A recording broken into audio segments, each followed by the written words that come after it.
This is Talk is Sheep, the official podcast of the Wild Sheep Society of BC, brought to you by Sitka Gear. Come along as we bring conversations that matter to you into the high alpine.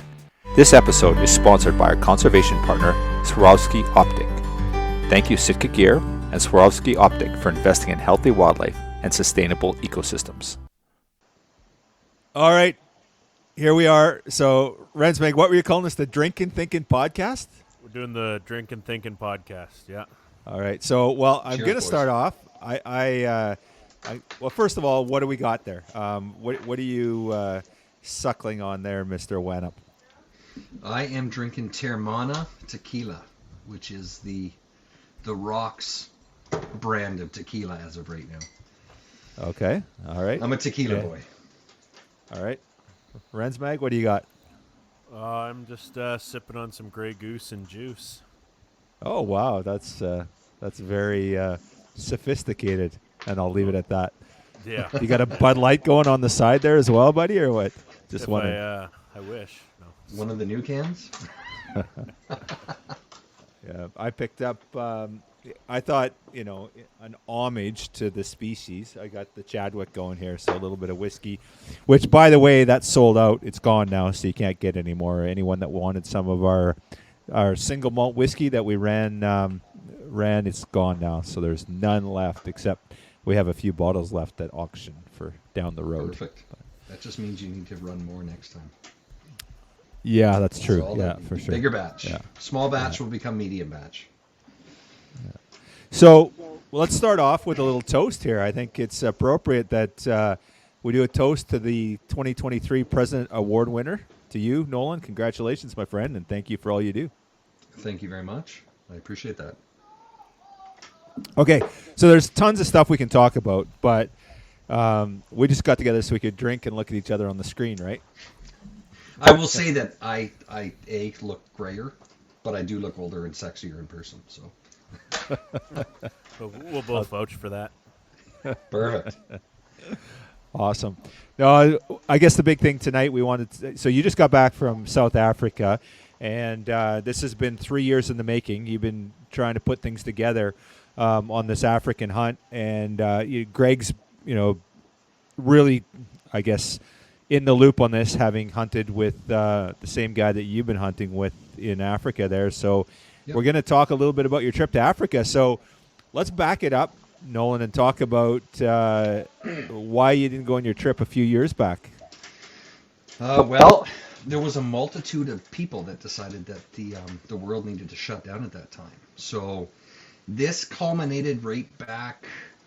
The original start of this trip was about 4 years ago. And like anybody that is an avid hunter and conservationist, the dream is to hunt Africa. So I sat down with my wife and we decided to make a commitment to a hunting company, PH, in South Africa, which then started the search to find somebody that would meet what I would require as a PH that I would be willing to book with. So this led to a long and arduous search, which then led to coming up with a couple of names. And the standout PH company that stood forefront in my mind was a company called Bosveld Jacobs Society. Rian Bosveld, his father is, his father's first name is skipping me right now, but he is known to be the premier jaguar hunter in the world. And by jaguar, I mean leopard. He has killed with his outfitting company in excess of 460 leopards in South Africa legally, which is the number one harvester of leopards in South Africa. Point in fact, they harvested the last legal leopard in South Africa under a permit through their society. What drew me to Rian and his company was the fact that he was an ardent supporter of conservation. And when you think about a hunting facility in South Africa, everybody's perception is fish in a barrel. Everybody's perception is a fence. You're hunting behind a fence. And the naysayers all believe that everything is left on the ground. You harvest your animal, you take the meat, you take your skins, you take your horns, you take your head, and out you go, and you're gone. Bosveld supports 3 separate orphanages in the city of Valwater and the province of Limpopo that they are in. And then they also support a variety of other facilities and people that need to be fed. So for lack of a better word, they do a lot of good in their community, which is something that I want to support because the Wild Sheep Society, which I'm extremely passionate about, does a lot of good for their society. So that led me to booking with Bosveld. And then we had this little thing called COVID. And COVID decided to fuck anybody and everybody that wanted to do anything in their world for 3.5 years. And they still are today. There's fallout of COVID, which led to the cancellation of my first trip, which was booked, I believe, for pre-COVID. And the plan was to attend the Kamloops Sheep's function. And then we were jumping from Kamloops to Vancouver to an airport, and we were gone to South Africa. And Mr. Trump decided at that time that he was not going to permit flights from anywhere in the continental U.S. to Europe, and my flight just so happened to take me to Amsterdam. So I couldn't get to Amsterdam. I could get from Amsterdam to Johannesburg or Pretoria to the airport there, but I could no longer get there. So that was we're not going to go, which really sucked. Now, at that time, my kids were 3 and 4 years younger than what they are now. So my youngest was 6, 9, and 6, 8, 5, 8, and 12, or 5, 8, and 10, I guess. No, 5, 8, and 10. Which puts us into a position of safety for our children. And the one thing about me is that my wife and my kids are my life. So it just comes down to protecting of children. COVID was unknown at the time. There was a lot of unknowns. There was a lot of jump on the bus. There was a lot of this. And we decided at that time that we would travel to South Africa when my wife was comfortable traveling internationally. Now, we traveled to Mexico rebooking and going to South Africa. But long story short is that March 29th, my 50th birthday, we decided to say, fuck it, we're going to South Africa. So we booked that. For Rianne, he was probably thankful because we saved up a lot of money. We purchased some donated items from Bosveld, which they've been a fantastic supporter of the Wild Sheep Society. And we went to South Africa and we fucking blew it up. Like, I'm broke. I got to save for my taxidermy bill now. Awesome. Okay, so Greg, you've done it, you've seen it, you've ticked that box. I'm totally out of the loop on this. So talk me through it. So I guess the biggest thing for you is you spent 2 weeks there, so there's lots to talk about. But what are the big ones? What stands out about Africa that I kind of know where this is going, but I'll tee you up for it. So what was kind of the highlight for you over there? For me or for Greg? We've kind of heard enough from Rensbag over the years, so I'd rather hear from you. But I'd be curious to hear, and I want Greg to talk on this too, because I'd love to hear his perspective, and if you guys have the same perspective or how that is. But I'd love to hear from you, Nolan. Okay, so the number one thing about me that I want to say is I'm all about my kids. So there was a lot of dreams fulfilled on this trip. There was a lot of exploring who I am as a person, pushing limits. There was a lot of that. So last year, I believe it was last year, Bosveld made a couple of pretty significant donations to the society. He donated a double sable trip for the Northern, and Rianne donated a Cape Buffalo to the Kamloops auction. So we weren't having in-person meetings. And my dream hunt has always been a Cape Buffalo. I always thought that would be out of the realm of what I can actually afford to do. So the donation that was made by Rianne was something that was my dream, was to be able to hunt a Cape Buffalo in Africa. So I was lucky enough to win that auction at what I'm going to say is a significant discount. So I believe I paid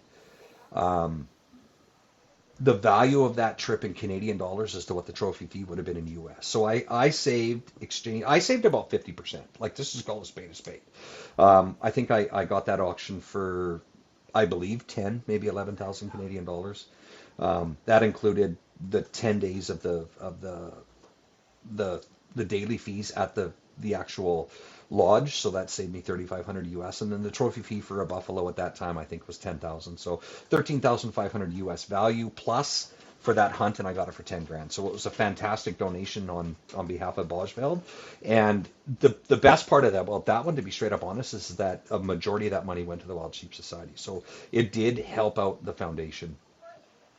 We had booked our hunt. Long story short, we got lots of time maybe, but I decided that I was going to hunt that buffalo with a bow. So it never crossed my mind. I blew my shoulder out a couple of years ago throwing my boy in the pool, and I tore 3 of the 4 rotator cuffs off my shoulder. I tore my bicep off, and I tore my pec muscles off my shoulder. So a surgery, and 7 anchors later, I was back to what was classified as somewhat normal. But I hadn't pulled a bow, and I was shooting Vegas 3 spot in nationals in the hunter category, and I was a ranked archer, and I was doing quite well in the archery world, but I hadn't pulled my bow in 2.5 years. So I decided that I was going to hunt this Cape Buffalo with my bow 6 weeks before I decided to go. So I call up Rian and I said, this is what I want to do. He calls me nuts and a couple of other things. And says, this is what I need. So I got an 80-pound bow, because my wife won't let me buy a heavier bow to just go and hunt a buffalo. I don't know why, but if I'm going to hunt the world's dangerous animal with a bow, I should have a heavier bow. So I go with a 70-pound bow, and I get grizzly sticks out of Oregon, and I get a 315 grain 2-blade broadhead and an FOC arrow with a total weight of 952 grains, plus or minus 2 grains.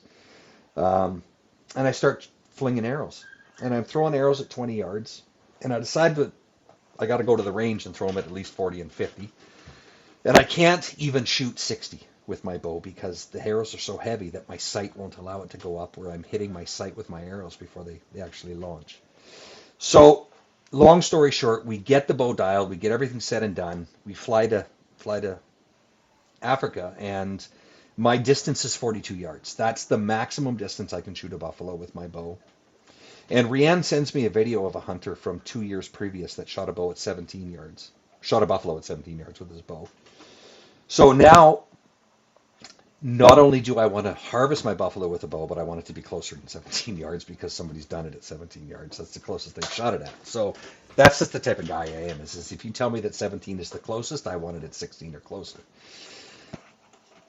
So we get there, we do everything we need to do the day we get there, which was April 1, and we just go for a drive. We're just going to go check out the facility and see what it's about. So my daughter, Brooklyn, is 9, and my son Logan is 12, and my oldest daughter Chloe is 14, which Chloe you guys met at the Kamloops function.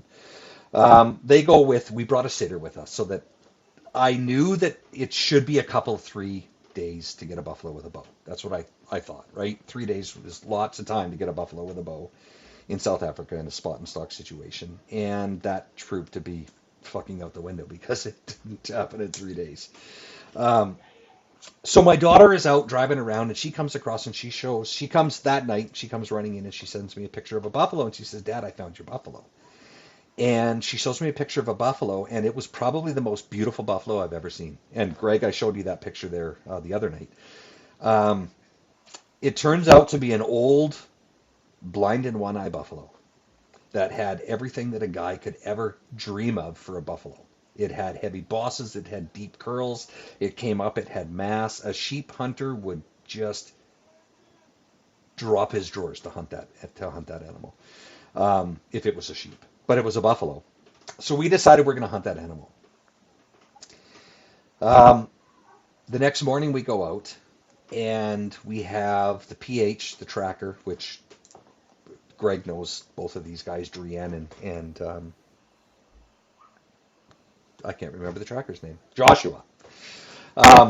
So we go out and we're driving around, and we drive around for 3 hours before we find this buffalo. Now, we'll say this and just hit pause on the story, and let's just talk about hunting South Africa for a second. Hunting South Africa is going to happen behind a fence. It doesn't matter where you hunt in South Africa, you will be behind a fence. So that's the reality.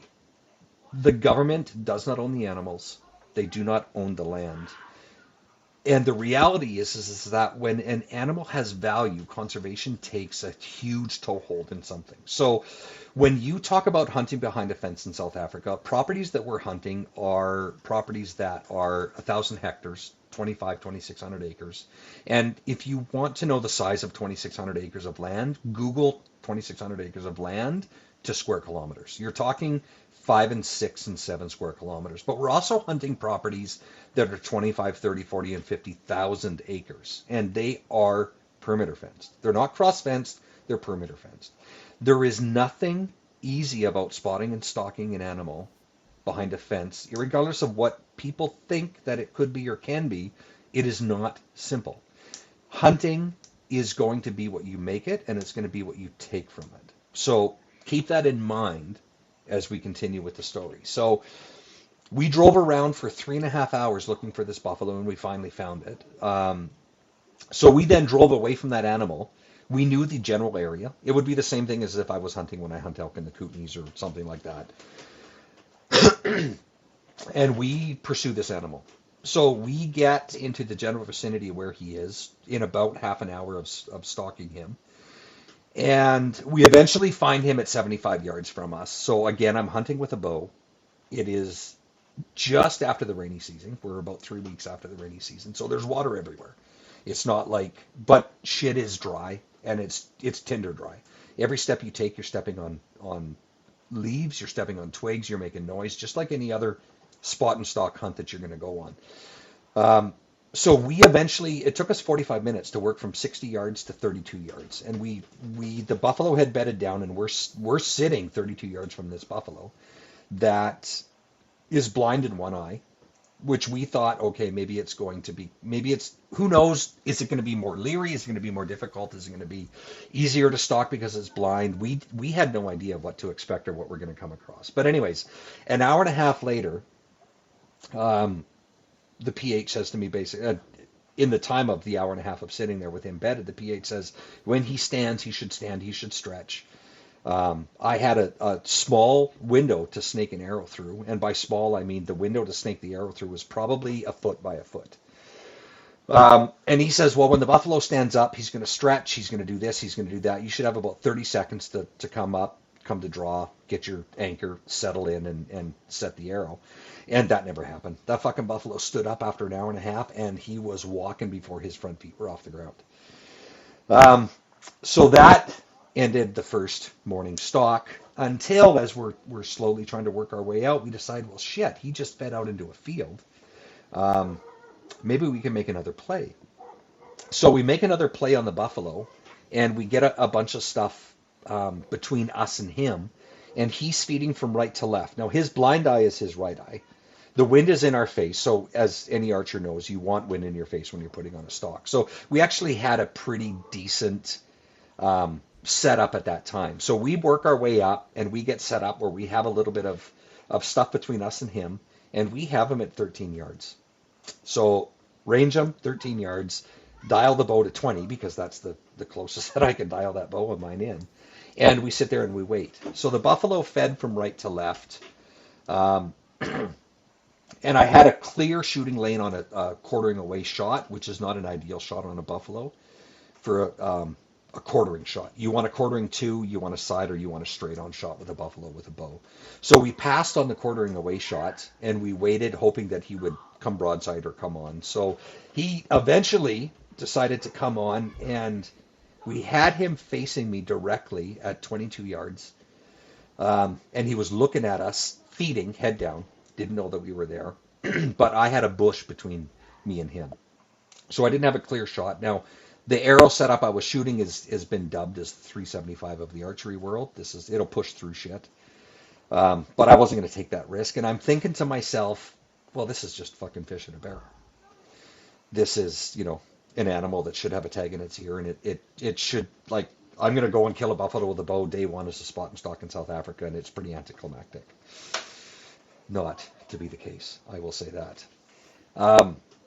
He feeds to 17 yards, and that bush is still in my way. So I'm talking to my PH, Brianne, and I said, well, why don't I come up to my knees, and I'm going to lean into you, and I'll come to full draw, and if I can sneak my way around that bush, that I'm not shooting through the bush, I'm shooting through some leaves, and I can send that arrow. Well, he decides, okay. So we do that. I come to draw. I sit up, and I lean to the right, and I'm kind of propped on him because it's 17 yards. I have a Cape buffalo feeding towards me, and the Cape buffalo is the number one killer of hunters. It's not the hippo. The hippo is the number one killer of people in South Africa.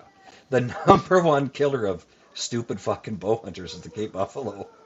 And that's because you have to be ready to follow it up. You are in its zone.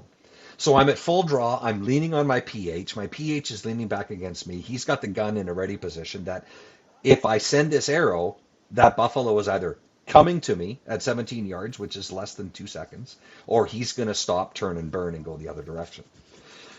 In the process of leaning and drawing and sitting up, he catches the movement. The buffalo completely just fucks off. He's gone. And that was the start of hell.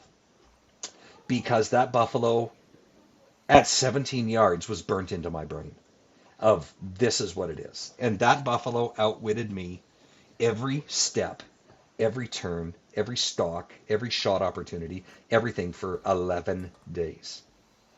That one buffalo that my daughter took a picture of that said, oh, he's just sitting here. Go take a look at him. He's pretty, Daddy. That night we had an opportunity. We had a spot and stalk. And we were the second hunters at that, with Bosveld. We were the first hunters of the year at that facility. So that farm hadn't seen hunters in 5 months. And that buffalo had seen people, but not hunters. The buffalo had been hunted before, obviously not successfully because it was still alive. So that night we put another stalk on that animal, and it took us for a tour of that 2,200 acres at a run with us running behind it. And eventually that buffalo took us through some of the thickest shit I've ever hunted on Vancouver Island, which is where I'm from. So you know Chalel on Vancouver Island. Think the Mompati trees. And he went through an opening, and that buffalo cut back on his tracks, and he sat 25 yards from the opening that he went into this field. And about 5 minutes is what we figured we were behind him. We come busting out of those trees in that opening, and that buffalo gave us a woof. It gave us a step, and then that buffalo was gone. And that buffalo, I swear to God, changed that second to somebody's trying to kill me. So now he went from, if you want to call it, somebody relaxed on a field to you're never going to see me again. This was a stone sheep that just got busted on a hard stalk that is going 5 miles away. So one thing about me is I have really, really bad OCD. And I have a thing for numbers. I hate odd numbers. As in, like, if you come on my boat and you fish, if you fish an odd number on a downrigger, you're not allowed to fish on my boat. So I have a 6-arrow quiver on my bow. And I shoot a dual pin because a single pin is a single pin spot hog with one. I got a dual sight on one pin because one is singular, 2 sights is dual, it's plural. I can handle that. So I buy a 6-arrow sight and I have it shipped in, and I spend a lot of money for a 6-arrow sight. But the problem is that I shoot a hog father target sight on my hunting bow, and it's a really big fat knob. And that really big fat knob was pushing on an arrow, and it was pushing that arrow out of the quiver. Now, most common sense people would say, I'll just take that number 5 arrow and I'll use that to shoot. But I can't do that because I have to take the first arrow in the quiver to shoot. So that number 5 arrow was pushing out and it fell out of my quiver. So it caused a problem in my brain. And if you're OCD with something and you're OCD with numbers, this will resonate with you. So I decided that I had a different set screw in my archery kit that I could change out that bull knob. So I go back that night and I pull my sight off my bow and I change out the bull knob, and lo and behold, I don't. have that set screw. So I put my sight all back together. I put my quiver back on my bow, and I thought I tightened everything up. And somebody with OCD should know that you double, triple, quadruple, and check 8 times, because 8's my number. I have to check something 8 times to know that it's actually 100%. Why, I don't know, but I do. So I didn't. I tell my wife I checked 7 and she checked 8 and she fucked it up. But long story short is my sight, which hangs back 2 knobs, because that's an even number, from my housing. I should have checked it, and again I didn't. And I should have shot my bow that morning, and again I didn't. But anyways, you go out on morning 2, and we find that fucking buffalo, and we find him early, and now there's him and 2 buddies. He's partnered up with 2 other bulls, because it's a defense mechanism with any animal. If you have a weakness, you want to exploit something from somebody else to help your weakness. And in this instance, he decided that he would always keep those 2 buffalo on his good side, so that if they seen something on his bad side, he would just take off. So we found this buffalo 20 minutes out of camp, and about an hour after we found him, I'm 26 yards from him at full draw with what I thought was a clear sight picture. I send the arrow, and to my fucking horror, I miss. And I don't understand how I can miss at 27 yards. So one thing I did do was I decided I was going to videotape all of my hunting with a GoPro, and my wife decided she was going to spend a lot of money and buy some cameras. So she was recording everything. So I didn't believe I missed, but everybody told me I did. And of course, anybody that knows me, normally I don't miss at 27 yards. And it wasn't the first time I'm going to miss this buffalo at that range. So we go back to camp, and we decide to put everything on the computers, and we look, and I hit the only fucking tree branch in 2 miles of me and that buffalo, which was about 18 yards from that buffalo. And something didn't seem right, so we said, let's go shoot the bow. So I go shoot the bow, and at 40 yards, I'm 8 feet over the target. And again, something doesn't seem right. So I resight my bow in, but it just doesn't seem right. And I'm looking at my fucking bow, and I look at my sight, and as soon as I looked at my sight, I noticed there was 5 fucking holes hanging behind my sight. Not 2, 5. So what happened was, when my OCD kicked in and I had to change out that bull knob, I apparently never tightened it up enough, and my wife grabbed my bow and moved it, and she pushed my sight in and tightened the bull knob up, which then put my pin 3 inches closer to the riser of my bow, which caused all my arrows to shoot high. So it's my wife's fault I missed that buffalo at 22 yards, not mine. I knew that was coming. Exactly. So we got on him again that night. We had a shot opportunity again. This is day 2. The comfort zone with that buffalo seemed to be, if he was in 27 yards of us, the wind, the bush, everything got tight. And he needed to make a commitment of a step, and he didn't do it. Caught our wind, and he was gone. The next morning, day 3, we put a hard stock on him. He busted us, and we really laid the boots to him. And he was gone, and we didn't see that buffalo again, which really sucked, because my daughter brought me that buffalo, and that was the buffalo I really wanted to harvest with my bow. We called him One Eye, and we decided at that time, okay, so day 5 comes about, and we're there for 10 days, because we were going to go to Kruger on Greg's recommendation. So we decided, my wife wanted to do Kruger, my kids wanted to do Kruger. We didn't want to just make this a hunting trip. So day 5 in the morning, we're out. Everybody in the facility is trying to help us find this buffalo again, to put a stock on him, and we can't find him. So we get a call on the radio saying, hey, look, we know that his want is an old buffalo. They had a buffalo on the farm that was just an old bruiser. His bosses were chipped and beat up from fighting. His face, his face was just torn up and shredded and cross-shredded with scars from fighting. This buffalo was an old warrior. And that one would check the boxes of what I would want to harvest, because to me, something that is old out of the food chain is something that is a fantastic trophy as per se. My oldest daughter, Chloe, harvested her first black impala her first animal, in fact, in South Africa, and I wasn't there with her to share in that because I was concentrating on hunting this buffalo. My son harvested his first animal in Africa, a blessed buck, and again, I wasn't there to share that with them because I was so focused on trying to get this buffalo with a bow that I kind of lost perspective a little bit of what I was there for, which was a family trip and a vacation to make memories. And I was keyholed in on my want, which was that buffalo with that bow.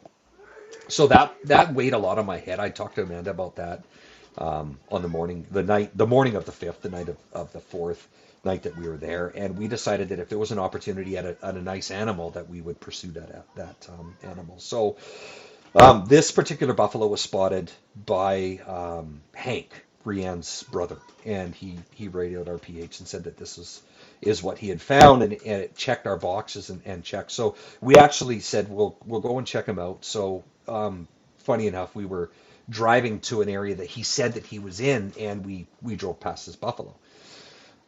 So Amanda took some photos of it, and we had a look at this buffalo, and we decided, you know what, he would be a fantastic representation of a Cape buffalo in Africa to look at going, and a fantastic trophy, no matter how you skin it. A Cape buffalo with a bow, it doesn't matter if it's a 50-inch, a 40-inch, or a freaking 16-inch. If you harvest a Cape buffalo with a bow, it's a trophy to be proud of.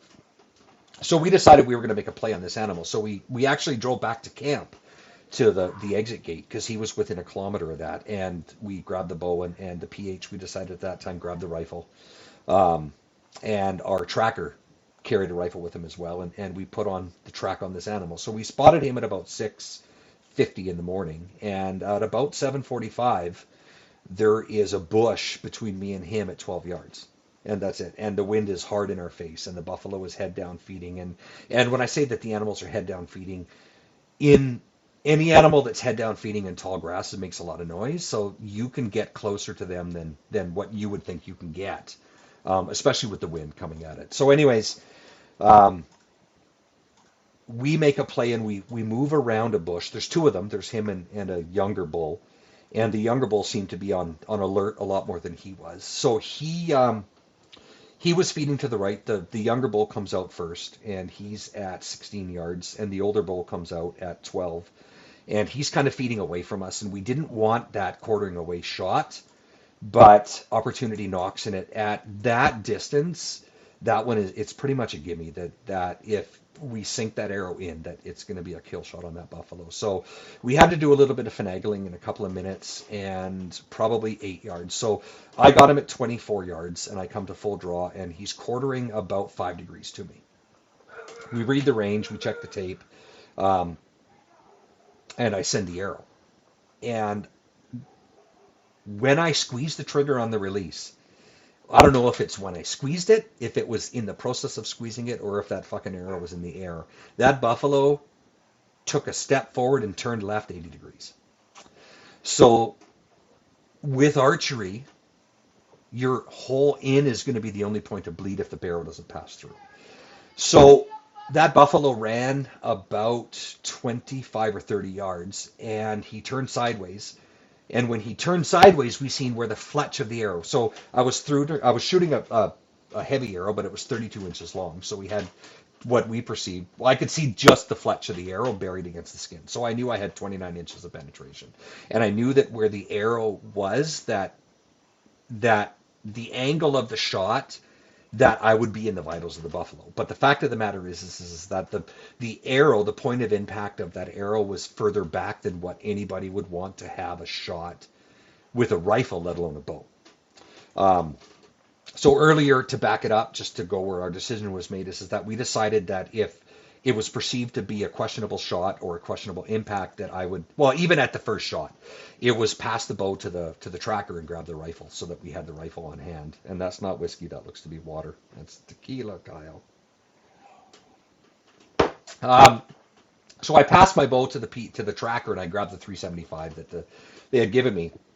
And I just took a look at Drianne, and I took a look at the buffalo, and I said, I'm going to shoot it. So we opened up the sticks, and that buffalo ran from 27 yards to 45 as an estimate, and squared us face on and took a step to us. So I hammered it right in the chest with the 375. And then it spun, ran away, and then came to about 90, turned around and started to come at us. So I hit him again with the 375, and he ran away and then went down. So the this the thing about me is that if I'm going to harvest an animal with a bow is a very effective tool to harvest an animal if it's done correctly. Hunting is always going to fuck with you no matter what you do, and it's going to throw everything and anything it can at you to say it's not going to be that easy. The spot and stalk on the animal was relatively easy. The wind was perfect. Everything was perfect except for that buffalo taking that step. And my attitude is ethics over ego all day long. It's is that I don't care if I successfully stalked Cape Buffalo to 12 yards, and I successfully put an arrow in a buffalo at 27 yards. That would have killed it when we did the necropsy on the animal. We skinned it, we opened it up, we pulled everything out, and the arrow was buried it was 6 inches into the lung. So it would have killed that animal if I had left it. But here, the reality is that not only am I putting the PH's life at jeopardy, I'm putting the PH's wife's, I'm putting his dogs, I'm putting everybody at a risk of potentially losing something that's important to them over, I just killed it with an arrow. And to me, ethics over ego all day long. I put an arrow in it. Did the arrow kill it? It would have. It would have made for a difficult track. It would have made for a difficult recovery. It would have made for a long recovery. And the smart thing to do was to put a bullet in that buffalo and call it done. So from the time we put an arrow into it to the time that thing was dead was less than 45 seconds. But I arrowed a bull at 27 yards. I stalked multiple Cape Buffalo, 12 yards, 27 yards, 30 yards. And I lived that dream of hunting a buffalo with a bow in South Africa in a spot and stalk scenario. And that was the highlight of my trip, outside of sharing my children's successes on animals, you know. But that didn't end the saga of One Eye. That motherfucker had to die. So, but that was my buffalo with a bow. That was my story on him. Awesome. So, yeah. So what's the story? Okay, so Greg, was your trip to Africa similar to that? Similar experience? I only got to watch buffalo from a distance. I wasn't hunting them. But when Nolan told me he was going to go hunt with a bow, I think my exact words to him were, "You crazy son of a bitch."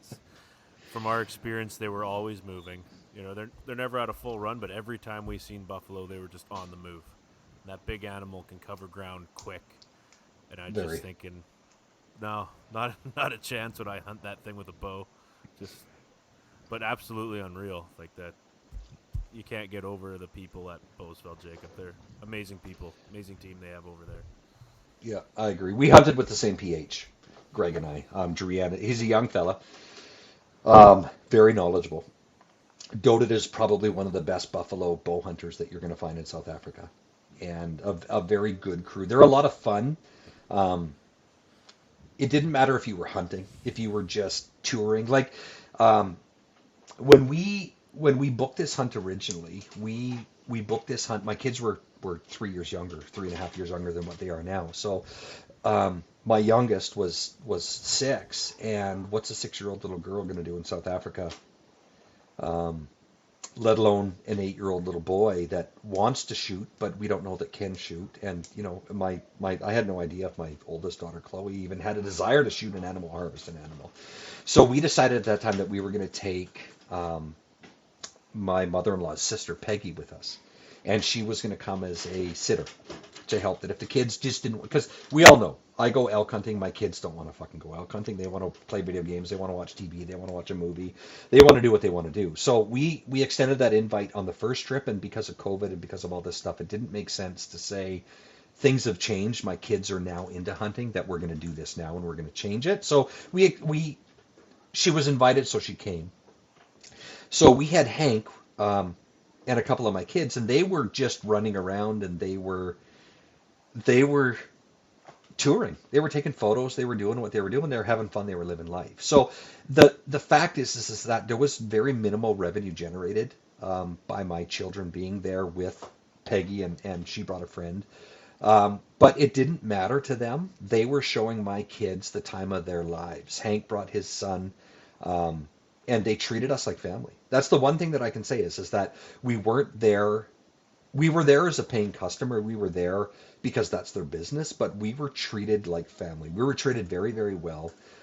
We were welcomed with open arms. They catered to all of our little idiosyncrasies and what our little niche. Like I'm a tequila guy. I don't drink rum. I drink tequila, and they made sure that there was cases of tequila around that place. It was shitty Olmeca tequila, but it was fucking tequila, right? And in South Africa, if you're gonna drink tequila, well, just drink shitty Olmeca because that's all they fucking got. But it was tequila, right? And shitty tequila is better than top shelf whiskey on most instances, except for the Sheep Society whiskey, in my opinion. Um, right? But plus, I was quite a bit fatter than what I am now. So tequila, there's a diet. It's the tequila diet. It's good for you. It's healthy. There's very minimal calories in it, and speeds up your metabolism. So, All the but benefits. fantastic, yeah, fantastic hunt, fantastic trip. It made dreams come true. It it was my dream, but it turned out to be my son's dream. Like I said, my daughter Chloe harvested two. She harvested a black impala, um, and she harvested a small little tiny warthog that my wife is going to taxidermy and make her fucking desk pig. That's what she's going to do. It's going to sit on her desk and it's going to hold her pens. As to how that's going to happen, I don't know. My 9-year-old daughter. It's a heartbreaking story, but a story nonetheless. Is that she loves riding horses. Her want in Africa was to harvest a zebra. She wanted to harvest a zebra like I've never seen her so passionate about something. So we're we're there. She goes to the gun range. She picks up a 308 and a 30-06. Now Brooklyn is 5'2" and she's 70 pounds soaking wet. And that little girl picks up a 308. She shoots it a couple of times. No bubbles, no trouble. She picks up a 30-06. She shoots the 30-06 5 and 6 times. Not a problem. Like, shocked the shit out of dad because I don't shoot 30 cal guns, and like they're shooting 30 cals like they can do it no problem. Um, so after I'd harvested the buffalo, we're out about it and we're hunting, and we come across we're at a 30,000 acre property, and we come across a herd of zebra, and my daughter really wanted a zebra, so we're trucking through the bush, just me and her and the PH and the tracker, and it's typical little girl. She's got burrs on her that daddy has to pick off, and she's got ticks on her that daddy has to pick off.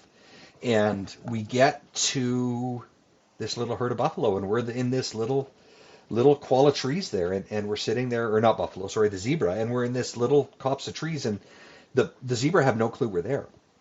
And there's some mares and some foals, and there's a couple of stallions that we know were there. And Drianne's talking to me, and I'm talking to Brooklyn, and I'm trying to explain to her, this is what you need to do, and this is what I want to make sure of. And we're talking through it, and we open up the sticks, we get her on the gun on the sticks, and she says she's solid. And we're waiting for the stallion to come out, and we're probably a minute or we're 2 minutes. And typical dad, I'm just rubbing her back, and I'm putting my hand on her head, and I'm trying to keep her calm. And then I just feel an energy coming out of her. And I look down, and she's sitting there, and she's sobbing. And the tears are just rolling off of her face. And I get down on a knee, and I ask her if she's okay. And she says that she's okay. She's excited. And I say, can you do this? And she says she doesn't know, but she doesn't want to let daddy down. And, as a parent to a 9-year-old child, the last thing you want your child to think is that their actions are going to let you down. And Drian looked at me, and you could almost see that he had tears in his eyes. And it was probably one of the most emotional things that I had actually experienced in South Africa, is my little 9-year-old girl sitting there bawling with tears streaming down her face, looking through a gun scope, trying to kill a zebra that she wants to kill. And we finally conceded that she wasn't going to harvest the zebra, but daddy was going to do it for her. So we harvested the zebra, which was in no way, shape, or form an animal that I would never or ever have harvested. It was just not an animal that is my thoughts of harvesting, right? And that little girl is still smiling to today that she harvested that zebra with her daddy. And it doesn't matter that She didn't squeeze that trigger. It doesn't matter that I was the one that squeezed that trigger. The fact of the matter is that the hunt, to me, isn't judged in success by the death of an animal. The hunt is judged on the experiences that you have in the moment. And she successfully stalked that animal. She successfully put that animal in the crosshairs of the gun. She didn't squeeze the trigger, but she was there when that thing was harvested, and she harvested it. And that made that probably my most successful hunt on that trip, is that I instilled a 9-year-old little girl's desire to be successful and ethics on what you can and what you can't do and what you're emotionally ready to do and what you're emotionally not ready to do. And that's my favorite memory of South Africa, is that moment right there. Maybe not for her, but for me, that was that. My son is a killing machine. He put his sights on that boy would shoot me fucking bankrupt in a matter of days in that country. I swear to God, he would bankrupt me. That boy, and I was not there with his first animal, and that galls me. I was not there for Brooklyn's. I was not there for Chloe's first animal. That galls me. But we did harvest other animals together. We had my son harvested a wildebeest. He shot two of them actually. The first one was what was perceived to be a fantastic shot. They never recovered the animal, unfortunately. They have since recovered it. Um, it was like anything you harvest in Africa, you don't harvest like you do in South America, or in North America, sorry. When you harvest an animal in Africa, everything is forward. The lungs, the heart, everything is forward. The perfect shot on an animal, any animal in South Africa, is you follow that front leg up to 1/3 of the body and you squeeze the trigger. You don't go in the crease, you don't go behind the front leg, you go straight up that front leg, you squeeze the trigger. The animal's going to be shot in the heart, top of the heart, or the lungs. They're not going to go very far. And I learned this on one eye. So they can go a long fucking way when push comes to shove, when they're not shot correctly per se. And my son shot his first blue wildebeest like he would shoot a deer. He shot it a little far back. He did get lung, but 2 days later they came across the wildebeest that he shot, and they did harvest it for us. And that was only 2 inches. And everybody thought that it was a perfect shot because it was a little bit of a quartering shot. But again, it's the animals are tough there. Cape buffalo, the adrenaline gland of a Cape buffalo is between 2 and 3 times the size it needs to be for its body. So just think human nature. You think that a man or a woman, they get an adrenaline rush, they get in an accident. You hear about these women that, their car rolls over and their baby's in it, they're in an accident, and they flip a car over. That's an adrenaline gland, the size that's equivalent or useful for their body. So put an adrenaline gland in your body 3 times the size it needs to be. What could you do? And that is the size of an adrenaline gland on a fucking Cape buffalo. To put it in perspective, that animal can be dead, no heart, and still kill you because of pure adrenaline. Grizzly bears are the same way. Their adrenaline gland are significantly larger for their body than what they need to be. Grizzly bears are known. Like, we know many stories about guides and hunters that have shot a grizz in a heart, and that grizzly still kills them before they die. So you got to be really careful about how and where you shoot an animal in South Africa in terms of what the kill zone is. There's a lot of literature online that you can find that will say this is the perfect shot. If you're looking at a rifle and you're quartering away, full frontal, a side shot, there's literature there. If you decide that you're going to want to go to South Africa to hunt, if you're going to hunt with a bow, get the data to where the shots are. If you're going to hunt with a rifle, the data is there. Be ethical on where you squeeze the trigger on that animal, because it's given its life to hang on your wall at home. You're going to eat it. Every animal we harvested in South Africa, and we harvested a fuck of a lot of them, we ate some of them all, and then we did give a lot of that meat away to the needy people. And that's a story in and of itself. I mean, we're a first world country. When you go to a third world country and you see how these people live, and you bring them food and the appreciation that these people show you just for bringing them what we take advantage of every day. It's humbling. It's humbling. It's you think about and you think about stories of and you pictures of and videos of, African women carrying buckets of water on their head. It fucking happens. It happens today in South Africa right now that for somebody to go and have drinking water, they have to walk 3 miles to a fucking river and put a bucket on their head and take it home so they can give their kids a bath or they can give their kids fresh water to drink or to cook with. It is astounding. There's no social service structure in South Africa. It is giving, and it's giving by a lot of the hunting industry is the ones that actually feed and nourish a lot of these people. I spent above and beyond by just totally taking any hunting out of the mix. I probably spent I know I spent thousands of dollars buying staples, buying rice and milk and bread and potatoes and fruit and vegetables on top of all the meat that we took to all these orphanages and all these families that needed this food. And you can feed a lot of people for a little. And it's the hunting world. It's the hunting economy that does this for these people. And you get all these fucking people in the US and all these landlubbers and all these animal lovers that say, oh, stop hunting lions. Well, you know what? That whole Cecil the Lion fiasco devalued lions in South Africa by upwards of $40,000 a lion because somebody in a fucking chair in the United States of America decides, well, that was a pretty animal to look at. Well, lions had value at one point because you could export them to the States. You could export them to Europe. You could take those animals and you could take that trophy home. Now that the United States has banned import of lions, that was 90% of people that go to South Africa to hunt are from the United States. If they can't bring in a trophy that costs them 50 grand to harvest, well, then why the fuck are they going to harvest it? So now an animal that used to generate revenue for the farmers, for animals that the lion killed, and for people and for the government, that value is gone. So now, if there's a lion that's a problem, they don't just target that lion. They target every fucking lion that's out there that's going to kill that farmer's cattle.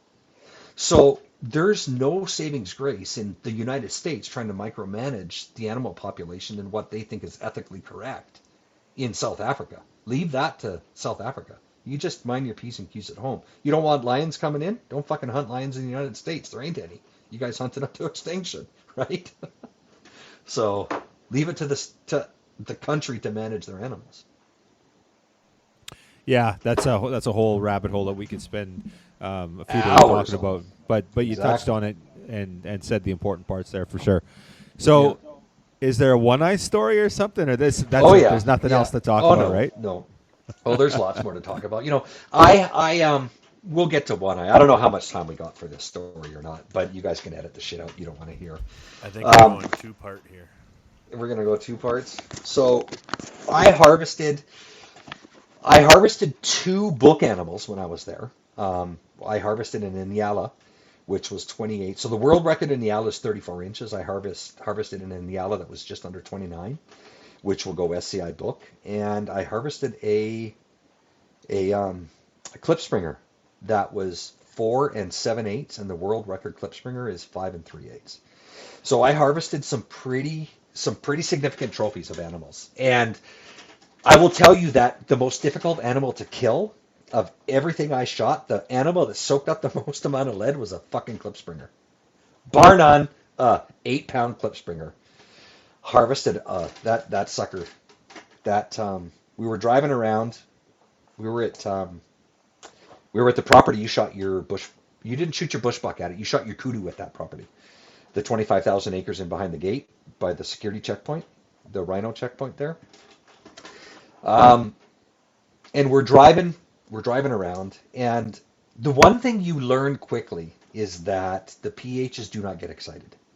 They do not get excited over seeing most animals. So when a PH gets excited, it's something special. And when a PH grows fucking wings and flies out of a truck, it's something really special. And that's what happened with Drian on this Klipspringer. We were driving out, and it was one of those situations, and everybody sees it. You drive around, and you come across a hammer whitetail, 240-inch buck, standing in the middle of a road. And you just get lucky. because you're at the right place at the right time. Well, we were driving down this one field, and how these fucking guys see what they see, I don't know, because I can't see these things at 10 yards, and they see them at 400 yards. He sees this Klipspringer standing in the road, bangs on the truck, throws up his binos, and gets excited. And then he looked at it and got really, really, really excited. We drove up. We were probably 250 yards from this thing, and he just was gone. He sits in the back of the truck in this rack, 10 feet off the ground, and he's fucking gone. And I look and I see a trail of dust, and I see Drianne in the front of this dust just sprinting at this fucking thing, carrying sticks, yelling at me to let's go, let's go, let's go. So we ran probably probably closer than what I figure it was. But anyways, far enough to get me winded. He throws out the shooting sticks, throws them out, and says, shoot it. And I waddle my way up there, and I throw the gun up on the shooting sticks, and I look at him and say, what the fuck am I shooting? And he's like, that Klipspringer in the road. Shoot it. And I'm looking, and I'm looking through the scope, and I still can't see a fucking Klipspringer in the road. And he goes, there's 3 of them. So eventually I find the Klipspringer that he's talking about, and he says, it's big. And I'm looking, and typical Eastern or Western or whatever you want to call it, my perception of big and his perception of big are 2 different things, because you don't know what is big. Like, let's just call a spade a spade. When you're hunting, unless you've done a lot of homework, you don't know what is big.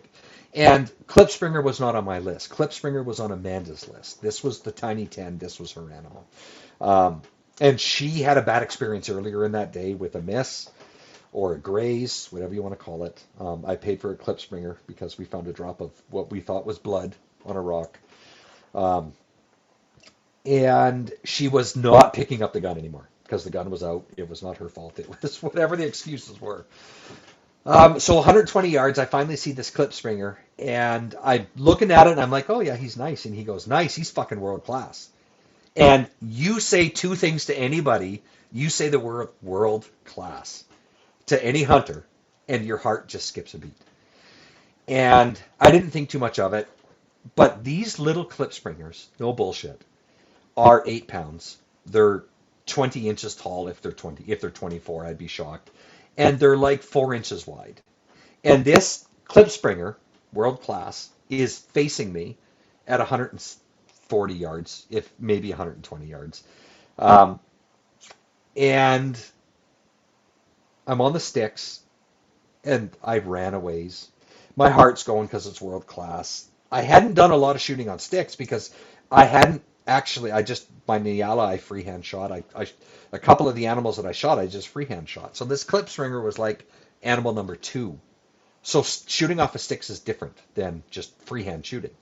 And I wouldn't have freehand shot at 140 yards at this Klipspringer anyway because he was world class, right? So I'm at 120 yards, and I figure I'm solid, and I'm not. And whenever you're not solid, you kind of try to time the shot so the gun lays into it, you squeeze the trigger. And he's like, you missed. And I'm like, I fucking missed. He's 120 yards. I didn't miss. Rack another round, and I'm getting on it. And now I'm like, did I fucking miss? So now my head and my OCD is going. 120 yards that I missed has gone on, like Amanda missed earlier today. Squeeze another shot. He's like, and I missed again. And his voice is getting higher and higher and higher.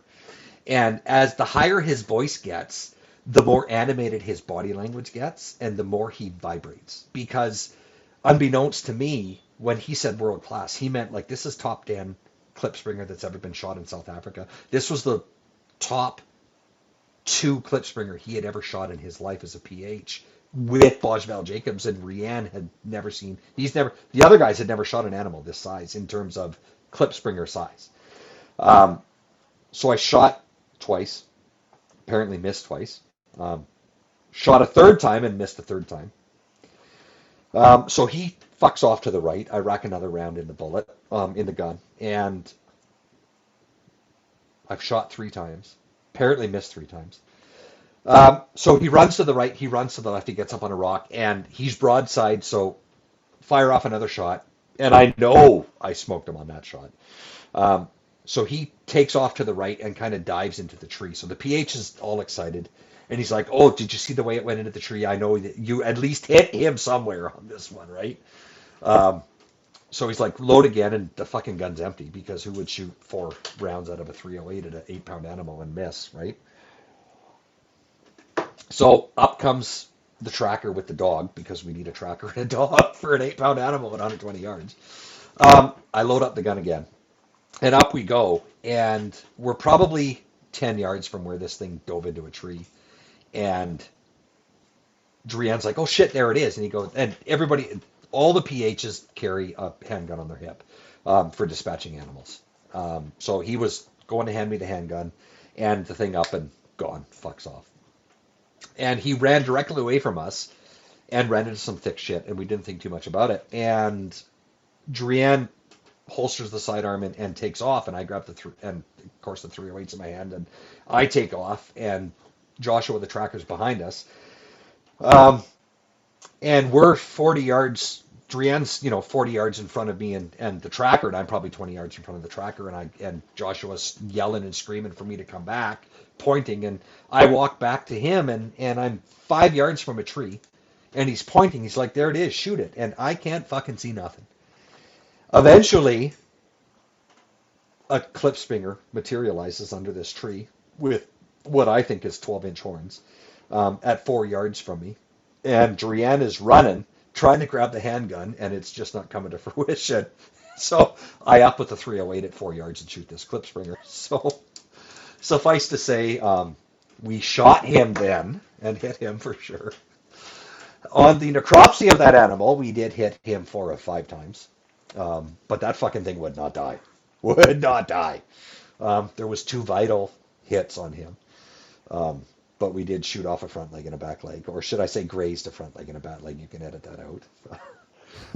So that was when my PH learned that there's 2 words you do not say to me, and that's world class. Because I can do anything with a rifle in my mind, in my world, but when you say world class, then my balls just fucking drop, and that's it. I'm a girl, and I'm screaming, and I'm jumping, and yeah, shit just goes sideways.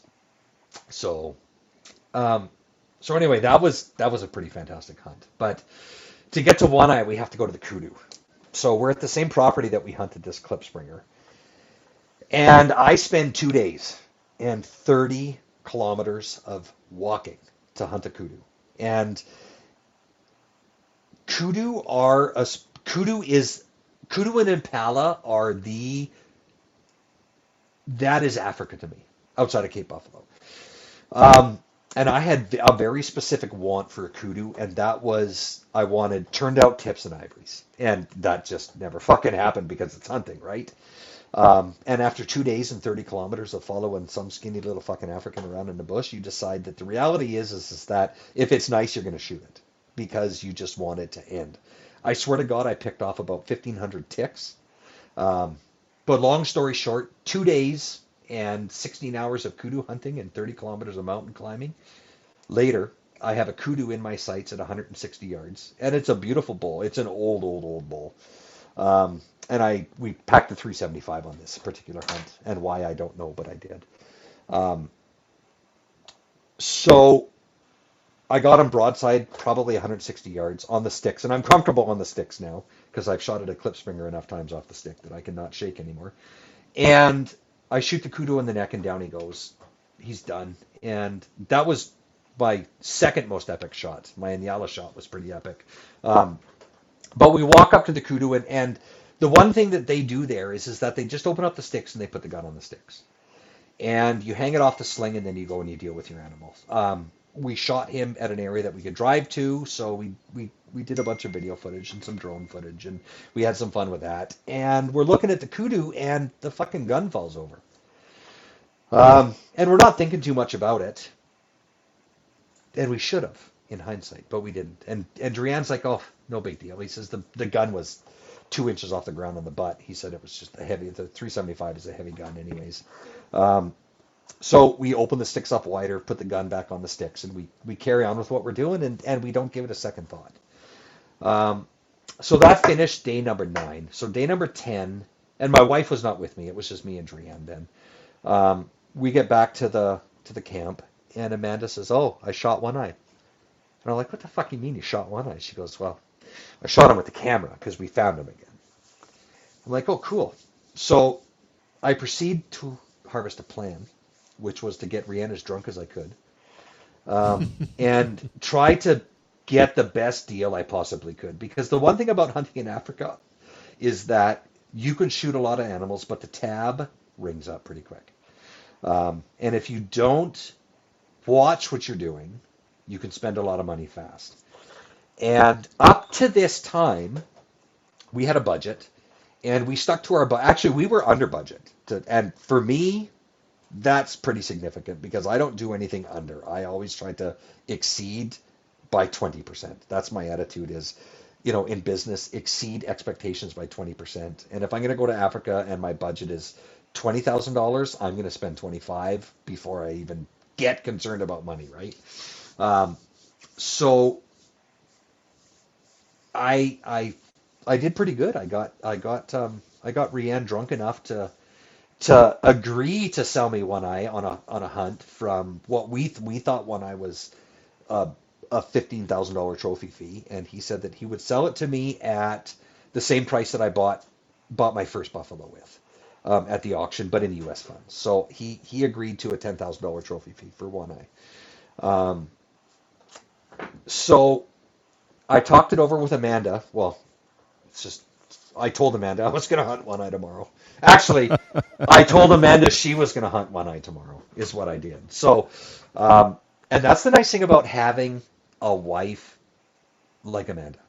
And I can say this is that if I could wish anything on anybody is that you have a wife that just indulges you as a person. And my wife is probably the only woman I could have ever married that would actually survive as my wife.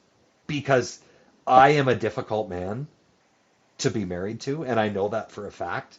Because to me, the only thing that has value is my wife and my kids. My business, money, you can work hard and you can make money. I've been very fortunate in business and I've been very lucky in business that I just work hard. And if you work hard, you're going to be successful in anything that you do. And my wife has bought into that bullshit. So she believes that it's going to be okay. So I think it was 2 o'clock in the morning when I finally rolled into bed. 2 bottles of tequila down, and South Africans don't drink tequila, but we got those fucking guys drinking tequila now. And we have a deal on one eye. So I tell Amanda that basically we're going to get up in 2 hours and we're going to go hunt one eye. Now, I was not drunk, just to say. I kept my cool head with me so I could negotiate and get these guys drunk. So we get up in the morning and we're going to go hunt one eye. And the whole plan is for Amanda to hunt one eye. Now, up to date, one eye beat me 6 times. He beat me on stalks. He beat me on shot opportunities. He beat me 6 times. And we decided that this fucking buffalo was no longer called one eye. We called him 9 lives. Because the running joke was we're not going to kill him until there's been 9 opportunities on him, and we were at 6, so we had a lot of making up to do. And it was kind of a joke, but it proved to be fucking true. So we are out, and one eye upped the game. He decided that having 2 buffalo buddies with him wasn't good enough. One eye hooked up with 5 giraffes. Now, you may think, well, why would a buffalo hook up with 5 giraffes? Well, you take an old buffalo that's got some common sense between his ears, and you take giraffes, which it doesn't matter how stealthy you are. It doesn't matter how much camo you put on or how many ghillie suit layers you put on. You will never sneak up on a fucking giraffe. There is no way, shape, or hell any man is going to sneak up on a giraffe, and that giraffe doesn't know it's there. So One Eye decided that he hooked up with 2 cows, 2 calves, and a bull giraffe. And those giraffes are always on the lookout. A prey animal in South Africa, it doesn't matter, is always on the defensive. He's always looking, he's always trying to see, he's always aware of what's around him. And an animal that has a perspective at 25 feet in the Bompani trees and in some of these other trees, it doesn't much matter. That animal's going to see you. No matter what you think you're going to do, no matter how quiet you are, no matter how stealthy you are, that giraffe has you pegged before you even think you're getting close. And we proved this to be true, is that we actually got into an area where we were sitting there and we had sat there for some time, and the giraffes fed into our area, and we seen One Eye, and we got busted moving by the giraffes, and One Eye he fucked off. He was gone. So we knew that he was using the giraffes as a defensive mechanism, or an alarm or an alert, so that the giraffes, and he always kept the giraffes to his good side. He could always see at least one of the calves and one of the cows on his left side, which was his eyesight. So we knew that we had to not only defeat him, we had to defeat the giraffes, which then changed how we hunted him. Because now we didn't worry so much about him because he was using the giraffes. So we got to 80 yards of him, and he had no clue that we were there. And we always kept shit between us and the giraffes. Up goes the sticks. Amanda throws the 375 on the sticks. And he is feeding head down, looking straight at us. It's the perfect bow shot, but 80 yards, which is a fantastic rifle shot. And he lifts up his head because the wind was swirling a little bit, and he lifted up his head, and as soon as he lifted his head, Amanda dropped the hammer on the trigger. Boom, buffalo jumps, kicks, gone. Fucks off. He's out of there. So we just stopped, and we're thinking, well, did we just actually kill him? It looked like a great shot. I was recording everything that was going on, and we decided, fuck, just take a breath, like One Eye's going to die. And we walk up to where he was standing, and we take his track. And I will say this, those trackers in South Africa can track a flea across the Sahara Desert. Those guys are insanely good at what they do. So we start to track this buffalo, and 45 minutes later, we still haven't found blood. So something just didn't add up. And I will say that Amanda, when she got her chi, when she actually settled into it, she made some phenomenal shots. And Amanda, as a shooter, as a hunter, she's an exceptional shot. She has harvested elk at 1,000 yards, one shot. And her and I spend a lot of time shooting.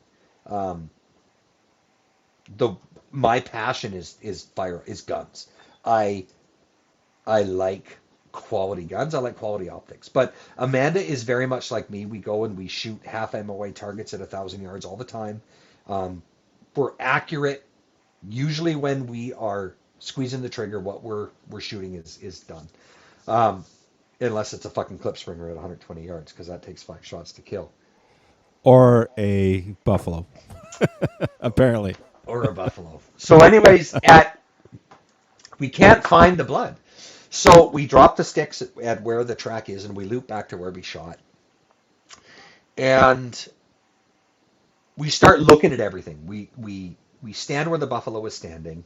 We're looking for hair. We walk back to where the sticks hit the ground, and we can see where the sticks hit the ground because there's 4 of us there.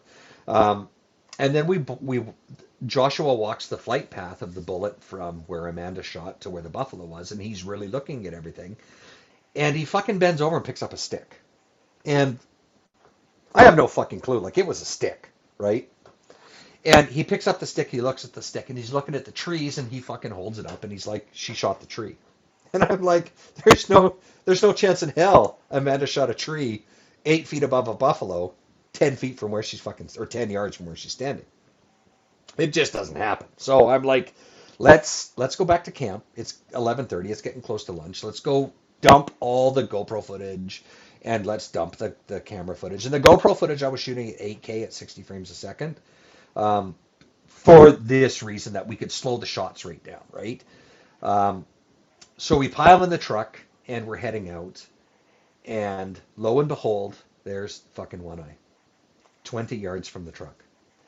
I grab the gun and I swear to God, I'm racking around in this firearm as I'm jumping out of the truck. And to me, there was a bullet in the buffalo at this time because there's no way my wife is going to miss at 80 yards. So I hit the ground, and Drianne's like, "That's him." Boom. I take a shot. And immediately rack around, and he was turning, and as he was turning, I caught black in the scope, so I fired another round at him. And the adage is that a bullet in a buffalo is a good bullet. It doesn't matter. Once the first one's in the boiler room, any other bullet, it doesn't matter where it is, put a bullet into it. Keep shooting until it's dead, right? So I'm like, well, fuck, okay, we know he's dead. We know, like, I know I killed him. He's 20 yards away from me. I'm not going to fucking miss. We go to where he's standing, and he was in some thick shit, and we're walking through, and there's no fucking blood on the ground. And now I'm getting pissed off because Amanda missed at 80, and how can you miss at 20 yards in a buffalo?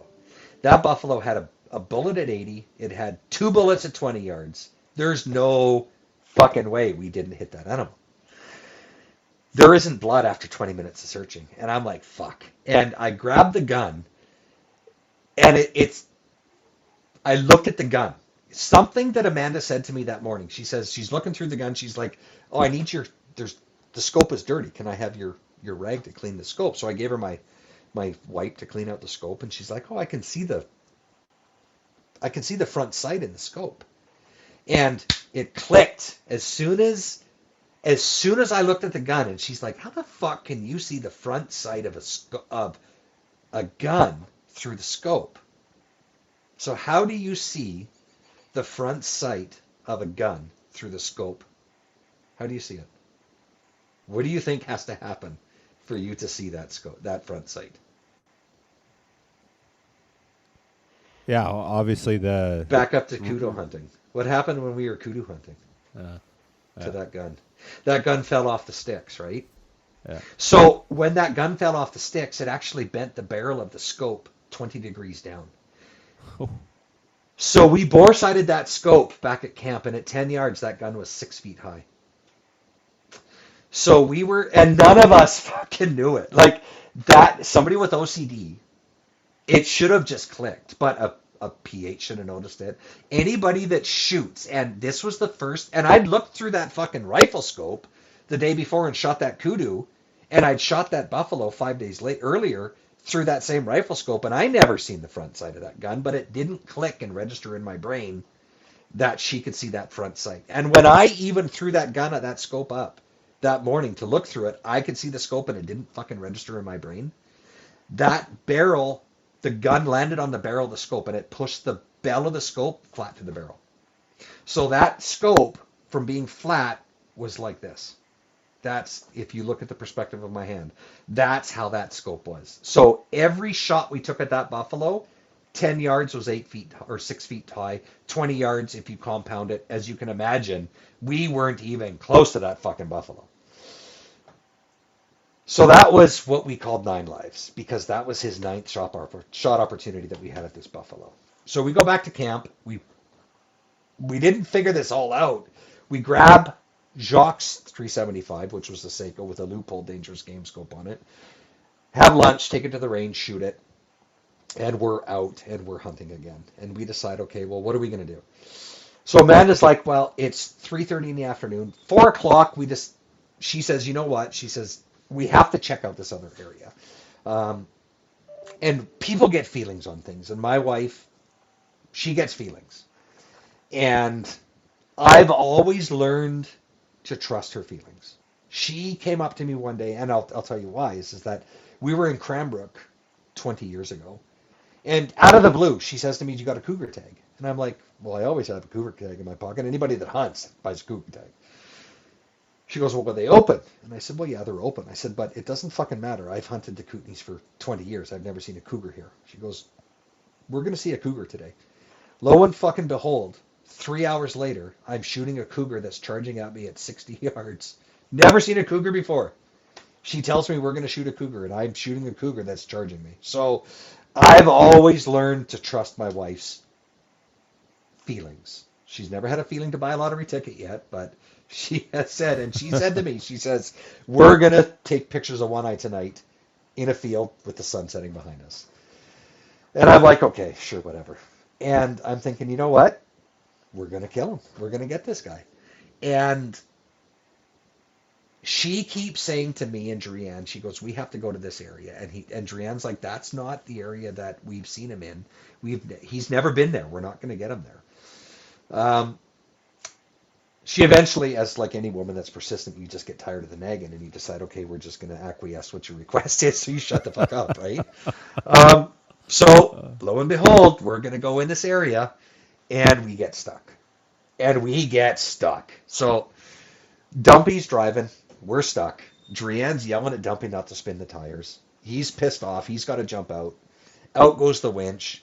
We have one tree. Thank God we have one tree that we can winch to. Hook up the winch. We're pulling ourselves out. We're making more racket than you could think that you would ever need to make while you're hunting. And Amanda just starts to fucking laugh. And I look at her, I'm like, what are you laughing about? She goes, there's a fucking buffalo right there, walking from right to left. And I'm like, shit. And we're yelling at Rianne to, like, there's a buffalo right there, and he's not paying much attention because he's driving and he's getting stuck and getting us out. So we get out, and we decide that had a lot of mud on the back end. And the easiest way to identify a buffalo is to identify a characteristic that's unique to its own. And this particular one eye had a lot of mud on its back end. So we were probably 80 to 90% sure that the buffalo that just walked in front of us as we're winching ourselves out of the mud was, in fact, one eye. So we drove up, we drove around a corner, and we bailed out of the truck, and we're going down the road, and there's the buffalo. It's 120 yards from us. We don't have shooting sticks. We don't have fucking anything. And this buffalo is standing there, and he's pissing side to side. And that is a big sign of agitation in a buffalo, is that as he's pissing, he's just waving side to side. He's not happy. And Drianne says that's him. And as soon as he said that's him, up goes the gun, and boom. Solid report back on a solid hit from the buffalo. And I said to him, he goes, oh, solid hit. And I said, yep. But it was back. And I know it was back because I shot him just like I would shoot an elk. And when you shoot, shit slows down. At least for me, when I shoot it, I can relive the shot like it happened. I can relive it now like it happened now. And I remember specifically walking that reticle up the front leg. And I have a tendency when my heart beats, I jerk left and down. And I waited till my heart beated and the reticle settled left and down, and I squeezed the shot. So it put the reticle off of the top of the leg, and it put it behind the front leg like I would shoot an elk here for a double lung shot. And that is a fantastic shot on an elk. It's not a good shot on a buffalo. It was a double lung shot, but that, as we're going to learn, that can take a lot to kill a buffalo. So up we go. We give him 5 minutes, and we walk up to where he was standing when he was shot, and there's fucking blood everywhere. And he's standing in the bush, and you can hear him. We couldn't see him. We could hear him. And he was just gurgling. You could hear the blood. You could hear the breathing. You could hear everything. Like, it was just gurgling out of him. And Drianne, moved to the right. And he's waving. He's trying to get my attention. And I come to the right, but Drianne is in front of me by about 5 yards. And we can see the buffalo. And the blood is just pouring out of this animal. But that put Drianne about 5 to 6 yards in front of me. And that is not a shot that's an ethical shot to take, because now you got a body in front of you. So there's me, the gun, Drianne, and then the buffalo. So I didn't have what I thought would be a clear shot. So I didn't want to take a shot. He's got his gun up, thinking that if the buffalo charges at him, because it can see him and I clearly, that he's going to take a shot. And he's telling me to take a shot, and I'm doing everything I can to not take a shot. So the buffalo didn't come at us. It turned and it fucked off.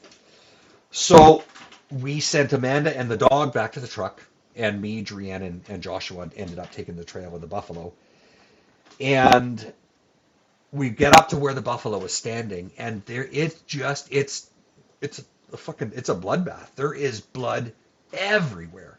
Drianne was telling me that, as the sight picture he had on the buffalo, it was bleeding very well. It was just pouring out of his nose and his mouth. We know it was lung blood. We could see that we could see everything looked solid. It was fantastic. So it was about 4:30, 4:45 at this particular point in time. And we decide to take the trail. So we take the trail, and off we go. We follow this buffalo, and that buffalo took us through some of the thickest shit I've ever hunted in my life, and that takes it to a different level. You're hunting an animal,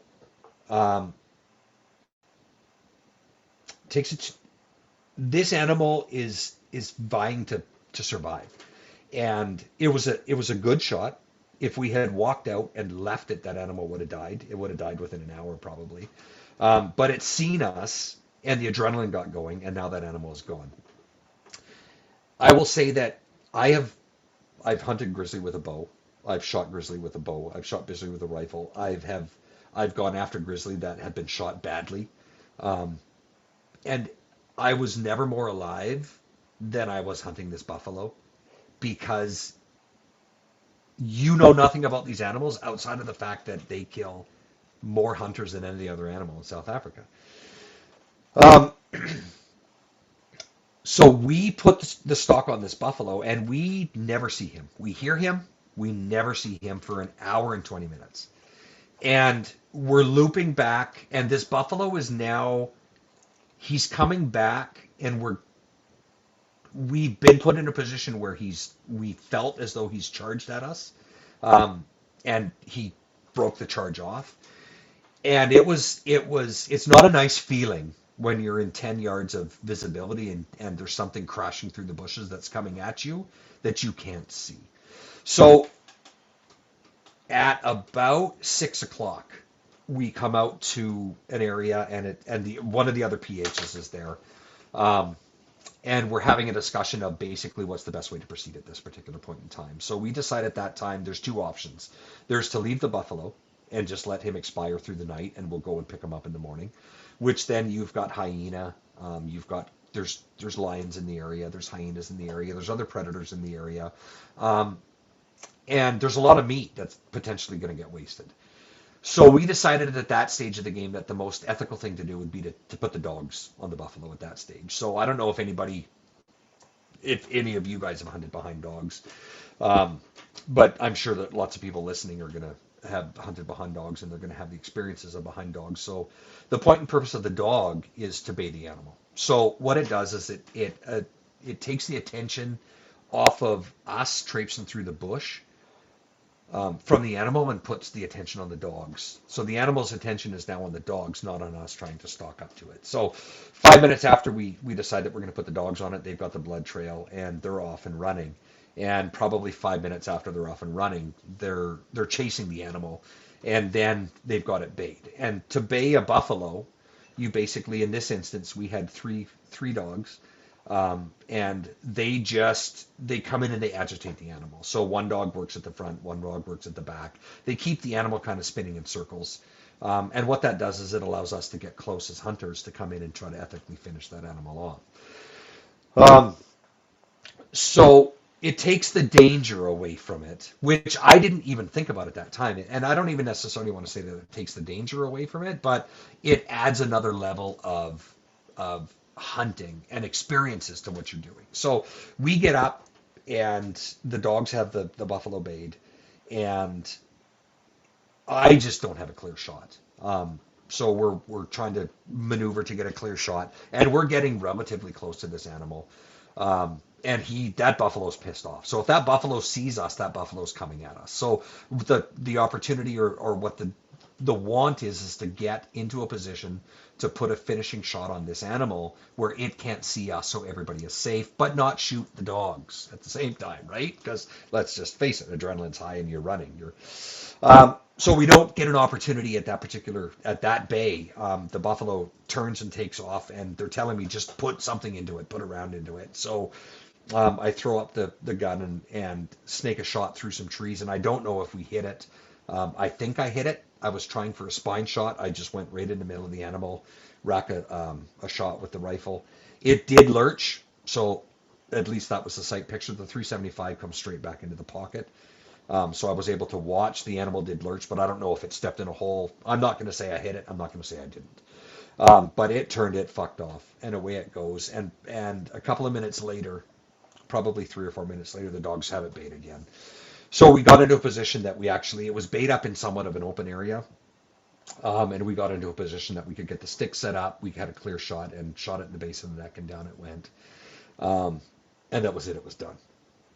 And that was the most emotional thing that I had felt, was that at number 10 is where that buffalo finally succumbed to my my fucked up bullshit on putting a bullet at this animal, and to say that it wasn't emotional would be a lie, because when we walked up to that animal and actually put our hands on that thing, that Drian just started to chuckle, and I looked at him and I'm like, what's so funny? He says he's almost standing where he was when you missed him with the bow. So full circle is that when he finally did die, is that he dropped within 50 yards of where he was standing when I missed him with my bow on day 2.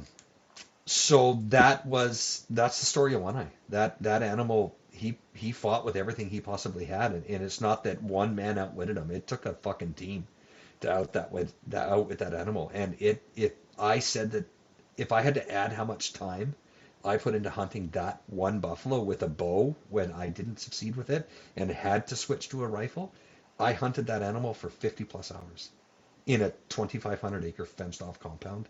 And I had one opportunity when the world was saying, okay, now it's time, because you miss him with a bow, you miss him with a stock, you get the wind, a fucking scope that's bent 20 degrees down, just so many things that just culminated to say, it ain't gonna happen. Like, that thing had to die. But when he finally did die, it was emotional. I've never cried at harvesting an animal, but I could feel myself like, is this really truly over? It was surreal to me at that time. Had they hunted him before? Had they'd seen that bull before, or what? I don't necessarily know that they had. I'm assuming that they're going to have hunted him. His one eye, he was blind, and I don't know if it was an injury. But his one eye actually is recessed into his head. It's half the size of his other eye is. It's stone black. And my mount is actually, I took a number of photos of his eyeball and said, this fucking buffalo has to come to me with his eye looking like this. So it's just going to have a black little marble stuck in his eye, and it's going to be completely recessed. That is how that buffalo is coming. It's my screensaver, a picture of his eye and his bosses on my phone. It's a special animal. And don't think that just because an animal has a defect, don't think that because it's blind in one eye, that it's an easy hunt.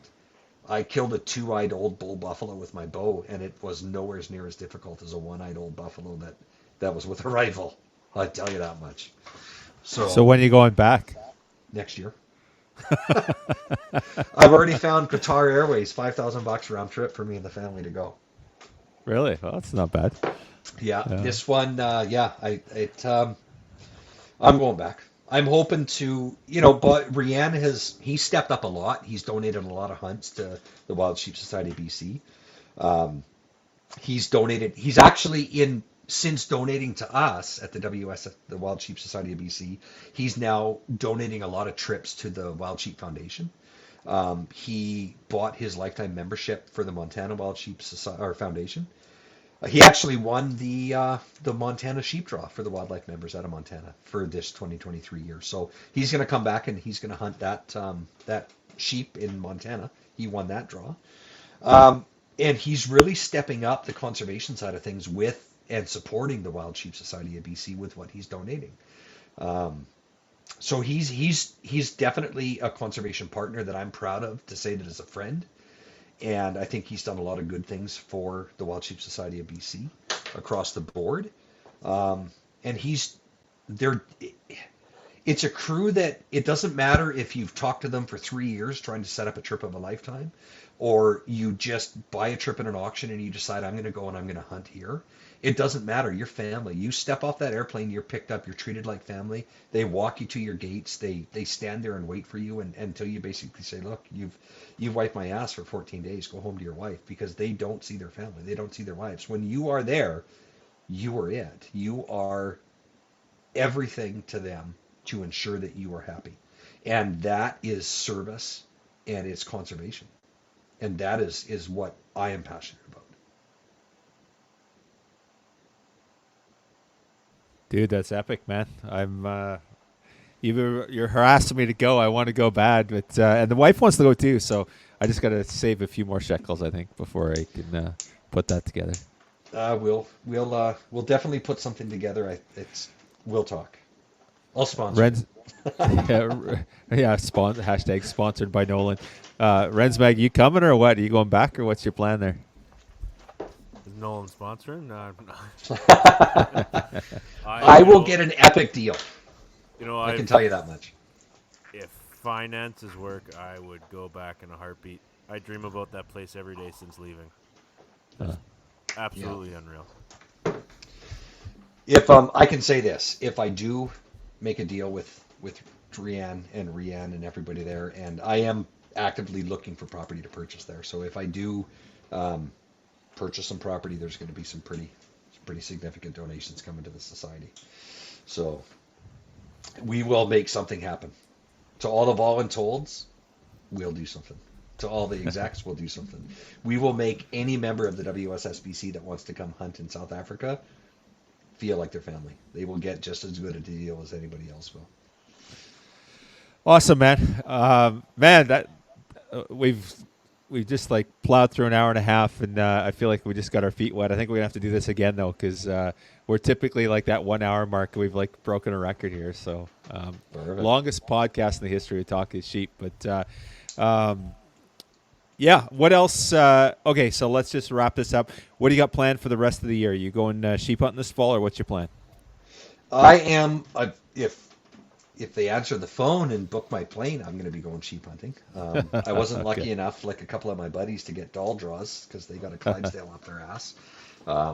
So yeah, I'm going to be. I have stones in late August. We have Jurassic Classic in early August. We have I got kootenays, I got elk, moose, and I'm trying to talk a couple of buddies up in the Yukon that are residents up there, and to maybe sponsor me for a moose up in the Yukon this year. We'll see how that goes. So definitely sheep, definitely caribou, definitely goat. Something will die by my hand on a mountain this year. I'm hoping to get kicked out of the less than one club. So we'll see. It's been a long time coming. I could have harvested a couple, but my attitude is I want that one. I don't need 10 stones on my wall. I just need one nice stone on my wall. And I'm happy with one. It's, you know what? If we're building the society as we want to build it, and we're building the conservation, we want to build our membership, and we want to support young hunters and new hunters. And, if you go out every year and you kill a stone, my attitude is take a newbie out and let them harvest a stone. I've been sheep hunting for 10 years.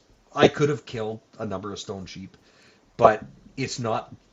I'm waiting for that one that says I'm it. I'm the one stone that I'm going to harvest. I only need one on my wall. Granted, they're good fucking eating, I hear, so maybe I'll get somebody from the society feed me a steak or a roast here or there, but I just need one on the wall. But you know what? If I can help the society put 50 on the mountain, then it's successful in my mind. I feel like you've been doing that, buddy. So you've definitely put more on than you've taken off. I'll say that with confidence. You call me a bad hunter or what? Either that or a good conservationist, one of the two. But no, pretty awesome, dude. Inspiring, and just right there, that attitude about, you don't need to kill a sheep every year, right? We all know that it's legal, you can do it, but if we all killed sheep every year, they'll change the rules. So it's probably best we don't. I'm like you, man. I'm pretty picky when I go out there. I've been fortunate enough to get a stone sheep, and if that's all I ever get, I'm pretty happy with that. And if the sheep hunting gods bless me somewhere along the way, I'll take it too. But that's exactly. awesome. That's the right attitude, and that's certainly an attitude we need to create and cultivate in our community. I think like a lot of us believe that, but not everybody's doing it. And hey, it's legal; it's within their right. But we all know what happens if everyone was doing that. So, well, that's exactly right. And you know what? Who am I to judge somebody for doing what is legal, right? Ethics play a big part in how I hunt. My want is to take my daughter out, and my want on a mountain, or my son and my youngest daughter is that in 20 years I don't want to have to vie in a lottery to say, well, can we go for a stone sheep this year? Or can we do this? I want to be able to say to my daughter, like, hey, you're 18, let's jump in a plane and let's go hunt some sheep together. And I want to be able to say that to my son and to my youngest daughter. And it's about conservation. I am not the boots to the mountain kind of guy, and it's really unfortunate that I'm not, simply because time and time is my enemy. But what I'm lucky enough to be able to do is I'm lucky enough to be able to support initiatives that's put forth by people, and that's my conservation side of things, is to be able to support that end of things. So if that means that by not killing a stone this year and leaving it on the mountain so it can be a bigger stone 2 years or 3 years down the road, but when push comes to shove, a comment was made. You posted a picture about that cooler, about people thinking that money and brains and just pissing away money is that if you have the wherewithal to support something, find something that you're passionate about and support it 100%. And that's where I'm at, is that when it comes to the Wild Sheep Society of BC, is that I'm all in. It's not just a foundation, but it's a brotherhood.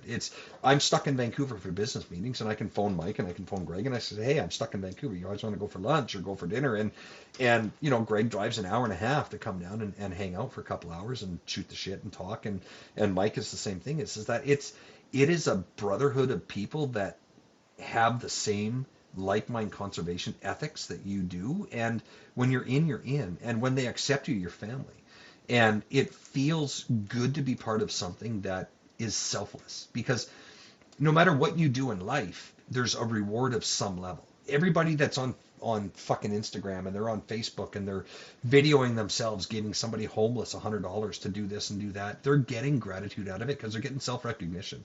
That you can give to the society unanimously, unbeknownst to whom you are, and that is a selfless act, because I don't do anything for self-recognition. What I do because I'm passionate about it. And I was awarded something this year by the society, and I was fucking dumbfounded. Like, call a spade a spade. You look at the picture of me, and I look like that was awesome, man. That was so awesome. A deer in the headlights, and I didn't thank anybody. I didn't give a speech because I was speechless. Honest to God, I was speechless. And I could have ran off on a big diatribe, but what's the point and purpose? Is that it just would have been words. It was an honor to even be thought about being nominated for that award, and it meant so much to me to be awarded that award that it means a lot.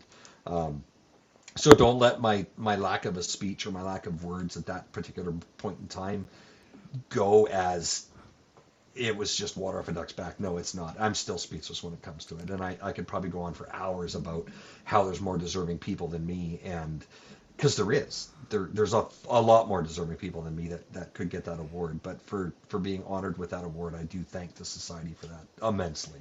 So that's my thank you speech. Dude, it was epic. I was up there, and so Corey, our president, was awarding it, and I was just watching you, and you're like busy, like you're just doing your thing at the table, and you're like, holy shit, you're like it's starting to click, right? You're like, oh, that sounds like something I may have done at some point, and like, and then all of a sudden it's just like you're like, fuck.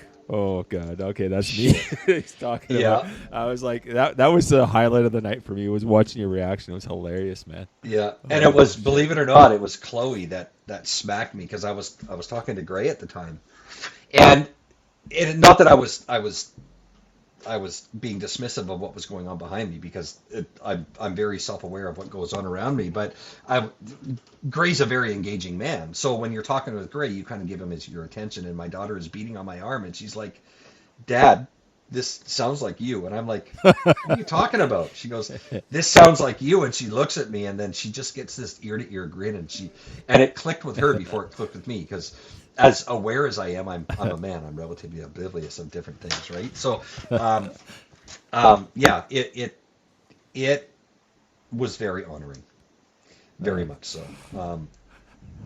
Very much so. Absolutely well deserved, man. Yeah, just phenomenal what you do to support, and and some of those people that are listening were probably at the show, and they probably got the whole speech. But the one thing about it is, like, this wasn't like, oh, let's just give the guy that donates the most an award. That wasn't it at all.